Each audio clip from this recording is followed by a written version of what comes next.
All right, so I chose multicultural influences in education and early childhood education. I broke it down to prominent figures um, or influencers of multicultural education, and then there's the multicultural movements. So I'll begin with, after reading chapter two, I feel the start of multicultural influences in education really began after the civil rights movement. Uh, Camp mentions after the Civil War, when African Americans were discriminated against in educational institutions, workplace, and social settings. That's where the start of multicultural movements and influences really began. Um, Going to the Brown versus Board, um, which called for the desegregation in schooling, was I see it as a starting point of multicultural influences. Not only were African Americans or Black people discriminated against and segregated, other racial groups such as Hispanics and Asians fell to these inequalities as well, or were victims of it. Um, these inequalities led to the creation of prominent roles of leaderships in Black colleges and universities. Much of these African or Black-based college universities reflected the philosophy of Froebel. Here, these Black colleges and universities produce teachers, teacher training programs, provided training for parents in child rearing methods, and awarded degrees in kindergarten education. And other prominent multicultural influencers included Mamie Fitz Clark and Kenneth Clark, who contributed 2 decades of research on the racial identity of Black children. Their most famous research was the doll research, where they gave or they provided Black children with the choice of playing with two dolls, a white doll or the black doll, and the Black children ended up picking the white doll. So what this really did was it highlighted the bias and racial segregation that these Black children were facing every day, and it was considered to be destructive to their sense of identity. And then there was the Perry preschool project, which was a movement where the Perry School project was carried out to determine if high quality preschool programs with home visits could potentially improve the cognitive development of lower income families who at the time were categorized as students with special needs in the public school systems. Um, we have Lewis Derman Sparks, who was an original teacher at the Perry Preschool Project, who kind of created the anti-bias curriculum, along with other early childhood educators of different races, abilities, and socioeconomic backgrounds, really contributing to the book. Um, so when the Head Start program was launched, the view of Black children at that time in the Perry School Project, um, coming from the low income communities, were labeled as culturally deprived or culturally disadvantaged. So this is how Black children and children of color were looked at. Um, they had no culture, or they were at a disadvantage because of their culture. So the solution was, okay, let's replace their culture with the dominant culture, which at that time was a white European culture, and this can cause lots of issues with like cultural identity, just identity in general. So then moving on, I'm going to talk about some prominent figures who I feel were um, influencers of multiculturalism in education and early childhood education. Our first prominent figure was Evangeline H. Ward, and she was a black woman who received a doctorate's degree from Columbia University. She devoted 40 years of her career improving the education and life experiences of black children in the U.S. and across the globe. Um, she brought attention to the deficit model of black children in education, which ultimately resulted in, um, you know, that ideology of like, um, these children who are black being disadvantaged, just to challenge it and to correct it. So our next prominent figure is Asaji Hiller III, and he had a very diverse background, ranging from educational psychologist to teacher to historian, and he was a strong advocate for Afrocentric school curriculum, which focused on two principles. The first being building self-esteem of black children, and then the second was ensuring the academic success of black children in school. And he strongly believed that these two principles were uh, interconnected and couldn't be separated. Um, his contribution to multiculturalism was of raising the awareness um, and education of individuals with African ancestry, just really encouraging them, like, being proud of their ancestry and building on their strengths.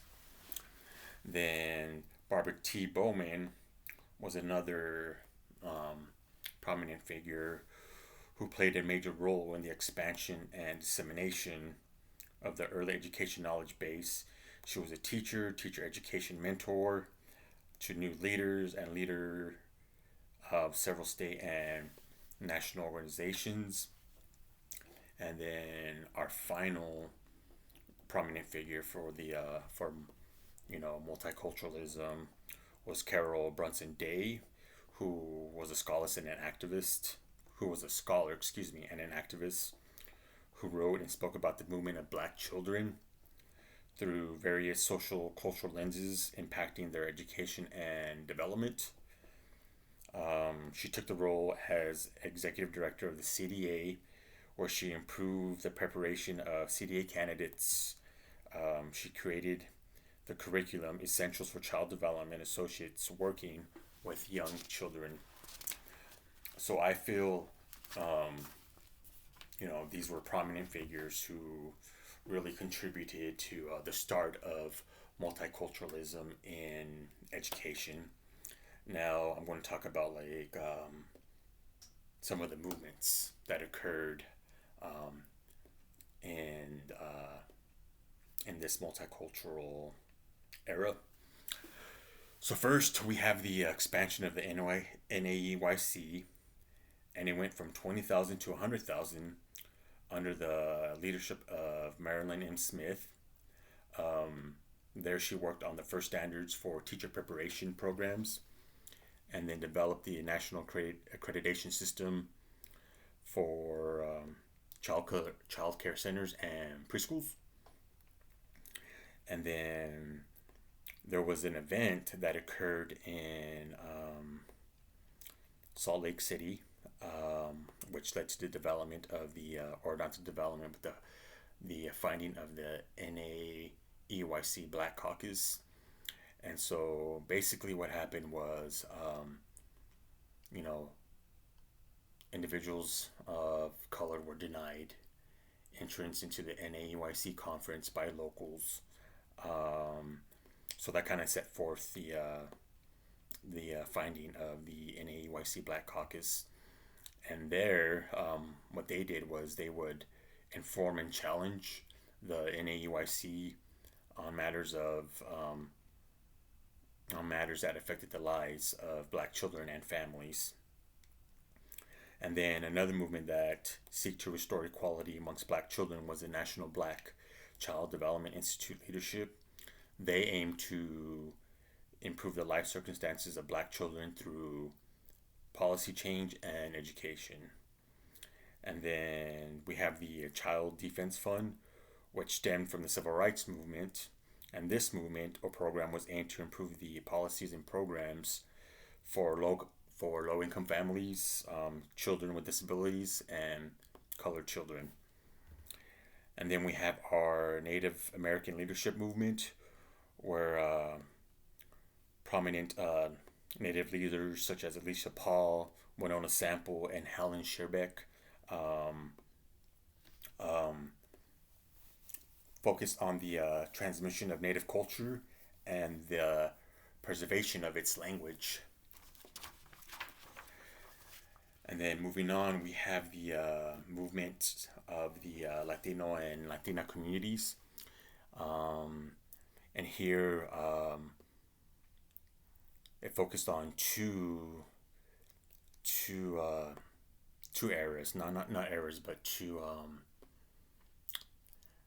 Oh, cat's got my tongue, but two areas, which is one bilingual education in K-12 sectors, and then the second one being the implementation of dual language programming in preschool and Head Starts that were created to meet the linguistic and cultural needs of the Latino and Latina populations.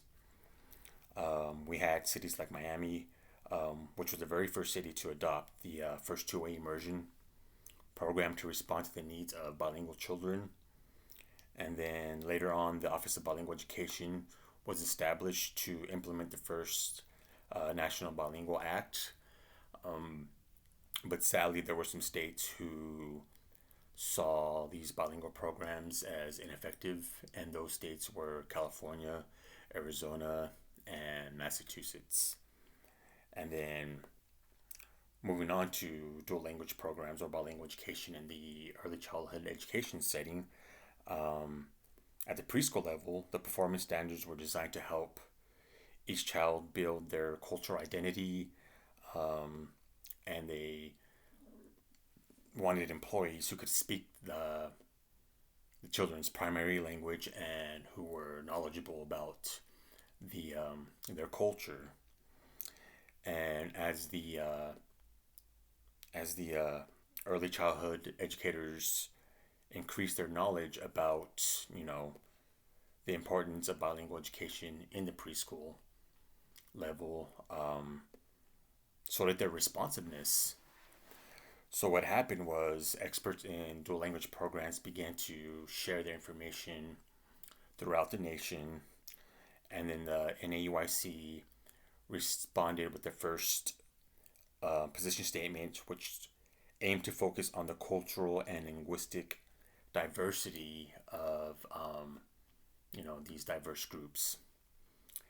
And then we have movements who were affected by key Asian American early childhood leaders, and they came from diverse ancestries. And the two that stood out most to me were Lily Wong Fillmore, who played a role in educating the field about dual language learning. Her writing, advocacy, and research had a major impact on its quality for dual language learners. And then we have Ruby Takanashi, who was another contributor of the multicultural movement, and she believed that children's racial identities, ethics, or ethnic identity, and cultural linguistic diversity are assets and strengths that should be built upon. So chapter 2 was full of a lot of knowledge that let me know the origins of multiculturalism, starting after the Civil War, and just kind of like progressing throughout time. So One thing that I aim to do is just become a better oral presenter, and that can only be done just by practicing more. So, thank you for listening to my live recording.